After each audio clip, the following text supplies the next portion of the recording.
1966ರಿಂದ 2026ರವರೆಗೆ ಭಾರತದಲ್ಲಿ ಎಲ್ಪಿಜಿಯ ದರ ಏರಿಕೆಯ ವಿವರ ಹೀಗಿದೆ. 1960 ಕಾಂಗ್ರೆಸ್ ಆಡಳಿತ, ಜವಾಹರಲಾಲ್ ನೆಹರು ನಾಯಕತ್ವ, ಎಲ್ಪಿಜಿಯ ಬೆಲೆ 7ರಿಂದ 10ಕ್ಕೆ ಏರಿಕೆ. 1970 ಕಾಂಗ್ರೆಸ್ ಆಡಳಿತ, ಇಂದಿರಾ ಗಾಂಧಿ ನಾಯಕತ್ವದಲ್ಲಿ 20 ರೂಪಾಯಿಗೆ ಎಲ್ಪಿಜಿಯ ದರ ಏರಿಕೆ. 1980 ಕಾಂಗ್ರೆಸ್ನ ಆಡಳಿತ, ಇಂದಿರಾ ಗಾಂಧಿ ನಾಯಕತ್ವದಲ್ಲಿ 20ರಿಂದ 50ಕ್ಕೆ ಎಲ್ಪಿಜಿಯ ದರ ಏರಿಕೆ. 1990 ಜೆಡಿಎಸ್ ಆಡಳಿತ, ವಿಪಿ ಸಿಂಗ್ ನಾಯಕತ್ವದಲ್ಲಿ 50ರಿಂದ 120ಕ್ಕೆ ಎಲ್ಪಿಜಿಯ ದರ ಏರಿಕೆ. 2000ನೇ ಇಸ್ವಿ ಬಿಜೆಪಿಯ ಆಡಳಿತ, ಅಟಲ್ ಬಿಹಾರಿ ವಾಜಪೇಯಿ ನಾಯಕತ್ವ, 120ರಿಂದ 250ಕ್ಕೆ ಎಲ್ಪಿಜಿಯ ದರ ಏರಿಕೆ.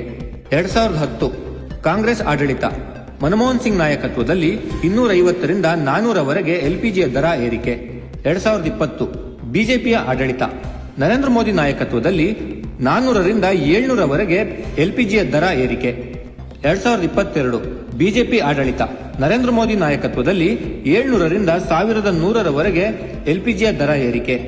2026 ಬಿಜೆಪಿ ಆಡಳಿತ, ನರೇಂದ್ರ ಮೋದಿ ನಾಯಕತ್ವದಲ್ಲಿ 1100ರಿಂದ 950ಕ್ಕೆ ಎಲ್ಪಿಜಿಯ ದರ ಇಳಿಕೆ. ನಿಮಗೆ ಯಾವ ಪಕ್ಷದ ಆಡಳಿತದಲ್ಲಿ ಎಲ್ಪಿಜಿಯ ದರ ಸೂಕ್ತ ಎಂದೆನಿಸುತ್ತದೆ? ನಮ್ಮ ಕಮೆಂಟ್ ಬಾಕ್ಸ್ನಲ್ಲಿ ಕಮೆಂಟ್ ಮಾಡಿ.